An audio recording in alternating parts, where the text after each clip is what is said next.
TFC Nice, c'est dimanche que ça se passe et attention, c'est pas dans le multiplex, c'est pas à 17h15 comme ce qu'on a l'habitude de voir, c'est à 15h. On en a parlé tout à l'heure pour faire l'enchaînement avec les filles, mais voilà, on joue en dehors du multiplex, donc il faudra venir au stadium un petit peu plus tôt. Vers 11h. Ouais, c'est ça. Si vous avez l'envie. Je dis pas que j'y serai, mais je vous invite à le faire. On parle d'une affluence autour de 24-25 000 de monde qui devrait être présent au stadium. Donc un bel enchaînement après le match de Montpellier où il y avait des prix qui étaient un petit peu en baisse. On espère que ça va redonner le sourire aux gens, le match de dimanche, parce qu'il faut retrouver des résultats. Et il y a une info quand même qui, j'ai envie d'avoir votre avis avant qu'on accueille notre supporter niçois, c'est la suspension de Charlie Cresswell, qui sera donc pas là pour ce match. Tout à l'heure, Vincent, tu disais que Nicolas Hyssen était peut-être déjà prévu pour être de retour dans le groupe ce week-end. Qu'est-ce qu'on fait avec cette défense rapidement, en quelques mots? Mais Rasmus, si tu veux. Personne ne va à Bagdad, quoi. Donc, à partir de là, c'est compliqué. Et puis le problème, c'est même, j'allais plus loin. Si Hiro n'est pas apte, est-ce que tu as d'autres choix que remettre quand même au milieu, vu qu'on n'a plus Jean-Ro? Mais t'as la recrue qui va arriver. Ouais, mais oui, est-ce que ça sera validé pour jouer là? Non, c'est la merde. Hein, je l'avais pas, cette suspension-là. Je l'avais oublié. Mais alors, ça change tout, les gars. Ouais. La semaine de tous les dangers. Hein. Et non, parce qu'il sera reposé pour mercredi. Il mettra des buts de la tête, c'est ça, Guingamp. La défense, c'est compliqué. Hein. Pour moi, Nico, Mackenzie, Canvo. Mais du coup, et au milieu, Zayt titulaire, du coup. Ouais, voilà, l'autre là, oui. Toi, t'as le choix entre Agdag ou Zayt. C'était moins pire de mettre Zayt au milieu qu'Agdag derrière. Je sais pas, parce que le milieu niçois, c'est costaud quand même. Et ça, cet effectif-là, vous imaginez terminer 7ème. Ok, alors on passe en 4 derrière, c'est bon. On met Soiseau, on fait quelque chose. C'est possible, hein. Il a pas fait. Il y a plusieurs fois où il pouvait le faire, il a pas fait. Mais c'est vrai qu'il avait un effectif plus large aussi. Donc là, pour le coup, c'est un vrai dilemme. Est-ce que c'était du coup un coup de bluff aussi de dire en conférence de presse? Du coup, la com sur le retour de Nicolas Hyssen, je l'avais pas vu comme ça. Mais alors, c'est un gros coup de com pour calmer tout le monde. Parce que je le vois pas une seule seconde titulaire. Hein. Après, s'il a bien repris, qu'ils l'ont bien préparé. Tu sais, on sait pas ce qu'il a eu. Il devait avoir 2 mois. Il a fait 4 mois. Au final, bon. Peut-être qu'il sera prêt pour commencer. Même s'il reprend un entraînement ou deux avec le cachette, on sait pas dans quel état il va être. Contre un mur dans un coin. Je sais pas, mais Agdad, j'en veux pas. Je préfère mettre Zayt. Ça me paraît risqué. Hein. Ce sera forcément un casse-tête pour le coach. On est en panne de défenseurs là sur ce match. Ouais. Donc on verra bien ce qui se passe. On va quand même parler un petit peu de l'équipe de Nice qu'on va affronter avec notre invité qui est au téléphone avec nous. Normalement, il devrait nous entendre. C'est Pancho. Salut Pancho. Pardonado. Grave. Allô, oui. Ouais. Bonsoir. Ça va? Ouais, impeccable, et vous?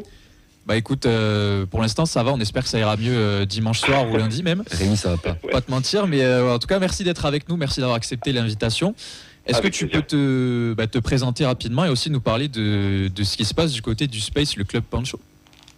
Alors, Julien, Pancho sur les réseaux, j'ai une émission en direct sur YouTube qui s'appelle le Club Pancho et qui fait des débriefs de match, analyse, on va dire, de l'actualité. Depuis maintenant, c'est la quatrième saison. Donc, ouais, c'est pas un space, mais on essaye de faire le plus possible de direct et de traiter l'actualité du gym semaine après semaine. Bah écoute, merci pour ces précisions. On aura les liens qui traînent. On invite tout le monde à aller faire un tour de ce côté-là si jamais on veut en apprendre plus sur le GC Nice. Alors, on va parler de ton équipe, mais forcément, d'un point de vue extérieur, la question qui me brûle les lèvres et la première que j'ai envie de te poser, c'est celle que tout le monde se pose. Nous, on va vous jouer là dans le cadre de la Ligue 1, mais comment est-ce qu'on peut expliquer cette différence de production et de résultats de l'OGC Nice entre le championnat et la Coupe d'Europe? On a joué à la Coupe d'Europe, je sais pas. non. C'est parce que c'est la nouvelle formule en fait. Vous n'avez pas compris la nouvelle formule, je pense. Ah ouais, voilà, c'est ça. Non, mais voilà, c'est sans doute ça, la nouvelle formule. C'était une erreur. Non, mais en fait, je suis même pas sûr qu'il y avait un gym différent en Europe qu'en championnat. C'est juste c'est multifactoriel en fait. Hein. C'est clair qu'on n'a pas mis l'intensité nécessaire et peut-être qu'effectivement en Ligue 1, faire un match, un demi-match bon te suffit des fois à remporter une rencontre. En Europe, ça pardonne pas. On n'a pas été au rendez-vous. Il y a eu des matchs bascules. Je pense notamment au premier match contre la Real Sociedad où tu peux l'emporter parce que tu es au-dessus, tu peux rater un penalty. Il y a ce match contre Twente aussi où si le match dure 7 minutes de plus, peut-être que tu renverses la vapeur et tu gagnes 3-2. Les blessures, naturellement, vous en avez parlé pour vous. On n'a pas été épargné avec des périodes où en fait les membres du staff étaient obligés de combler le manque de joueurs pour faire le nombre à l'entraînement, mais clairement, c'est clair que c'est une campagne qui est absolument catastrophique. Se farcir 34 matchs l'année dernière de Farioli pour se qualifier en Europe et pour pondre ça, vraiment, c'est dommage. C'est vraiment dommage. Et ce qui est très très compliqué au-delà du fait que on soit 35e sur 36, c'est que en fait on est régulièrement européen, on se targue effectivement d'être régulier en ces Coupes d'Europe, mais on ne progresse pas année après année. Et ça, c'est notamment, je pense, un problème aussi de stabilité d'effectifs, stabilité d'entraîneur aussi, où là, tu le payes en fait sur la progression du club en Europe. Bah écoute, merci pour cette analyse. Bon, forcément, ton discours, il est pas très positif, mais si on regarde au global un petit peu, on a passé la mi-saison, là, on a passé la phase A de la Ligue 1. Si on prend un petit peu toutes les composantes, qu'on regarde la Coupe d'Europe, la Coupe de France, la Ligue 1, on a passé la moitié de la saison. Comment tu juges? C'est quoi le premier bilan que tu fais sur la saison de Nice? C'est positif quand même, parce que je trouve que la patte Aise, elle est quand même bien présente, et elle a mis quand même, on va dire, quelques semaines à se mettre en œuvre. C'est normal, changement de style, changement d'approche, beaucoup plus de pressing, beaucoup plus de courses, des nouveaux joueurs aussi, un nouveau système à adopter. En tout cas, c'est sûr qu'on voit du jeu, on voit du spectacle, on marque plus de buts. Je crois qu'actuellement on est la 3e meilleure attaque du championnat, on en encaisse plus aussi, on est plus friable derrière. Donc moi je dirais que c'est quand même positif. Après, c'est sûr que lorsqu'on prend en compte la saison, on peut pas omettre le fait qu'il y a eu la Coupe d'Europe et que ça a été très très compliqué. Maintenant, on est 4e actuellement, on joue c'est un 8e de finale, 8e contre le Stade Briochin mercredi prochain. Il y a donc une place à se faire dans ce tableau, parce qu'il y a beaucoup d'équipes importantes qui sont tombées. Donc en fait, pour l'instant, c'est positif. Hein. Franchement, on va pas se le gâcher. Et surtout, là, je parle en tant que romantique de ce sport-là. On voit du spectacle, c'est-à-dire on vit des émotions, on voit des buts. Et quand on aime ce sport-là, c'est quand même la base de tout. J'ai regardé un peu vos stats. Là, je vois que vous êtes à l'équilibre, hein, quasiment autant de buts marqués qu'autant de buts encaissés. Bon, vous avez une très bonne défense, mais vous avez marqué autant de buts que Montpellier, donc je ne sais pas quel regard vous avez sur votre saison. On va dire qu'en termes de spectacle, il ne faut pas s'attendre à grand-chose pour dimanche en termes d'émotion sur le terrain, quoi. Ben voilà, donc ça, c'est vrai que pour le coup, cette saison, nous, on est chanceux par rapport à ça, et on espère bien sûr j'espère que Aise restera, on va dire, une année supplémentaire, voire peut-être une autre, parce qu'on l'annonce, ailleurs. J'espère que Bay va faire le taf du côté de Rennes, parce que derrière, ça va nous... Voilà. Mais non, honnêtement positif. Si tu veux mettre une note actuellement, si la saison s'arrêtait maintenant, en championnat, c'est bien, on va dire 7,5 sur 10. Donc c'est pas dégueu, on va dire. Alors justement, tu nous as parlé de cette 4e place. Il y a aussi la Coupe de France contre un petit.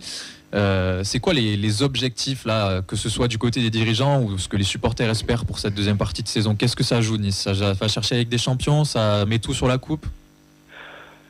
Ça a la capacité de jouer sur les deux tableaux, en tout cas, cette année, parce qu'on a récupéré des blessés. On a une profondeur d'effectifs qu'on a rarement eu on va dire en tant que à Nice, quoi.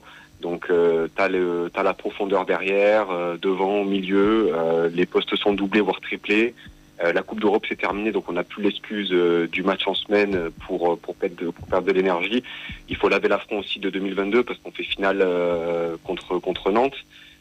Bon, vous avez rendu service l'année qui a suivi, mais nous on aimerait quand même gratter un petit trophée, parce que ça commence à dater, hein. 97, la dernière Coupe de France, si on enlève la Gambardella 2012, il y a la possibilité, je pense, de vivre une épopée en Coupe de France, et surtout lorsqu'on voit, on va dire, Francaise et on va dire comment il prépare ses matchs. On sait que sur un match, il peut renverser une grosse équipe. On gagne contre Monaco, on gagne contre Marseille cette saison, on fait nul contre le Paris Saint-Germain, on gagne à Brest. Donc on a quand même des bons résultats, je pense, contre des équipes importantes de ce championnat. On gagne contre Rennes, même si cette saison c'est un peu compliqué aussi. Mais clairement, en tout cas, là, on n'a plus d'excuses. En fait, les deux compétitions, il faut les jouer à 100%. Et l'objectif fixé pour le championnat, c'est être européen. Voilà, être européen. Donc c'est. Pourquoi faire ? Non, mais enfin. Oui, non, mais bonne question. Non, mais c'est clair, bonne question. Mais de toute manière, il va falloir qu'on progresse tôt ou tard. Hein. Sinon. Oui, parce que t'es la risée de l'Europe.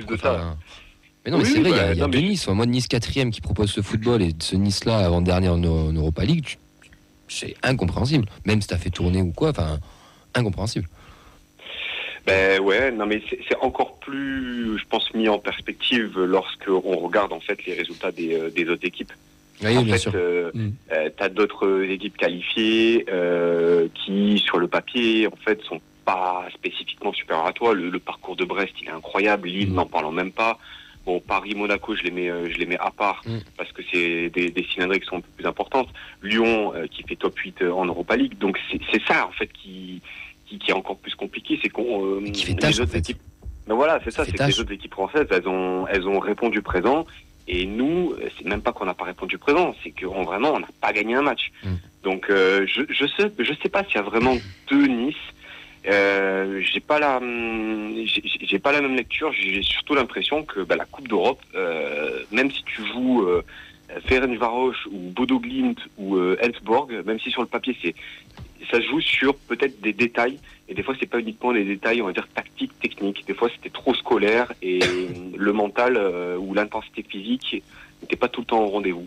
Donc on verra, et puis l'année prochaine on essaiera de faire mieux. Ça, c'est pas compliqué, mais bon. Juste avant qu'on passe au pronostic, niveau effectif, si on revient sur le match de dimanche, est-ce qu'il y a eu du mouvement niveau mercato ? Est-ce qu'il y a des blessés, des suspendus ? C'est quelle équipe de Nice qu'on va recevoir ? Une équipe en pleine confiance. Une équipe qui, depuis 2025, gagne, malgré cette défaite à Lille, regrettable, mais qui, je trouve, a trouvé un équilibre dans son système de jeu, qu'on joue à 3 derrière ou à 4.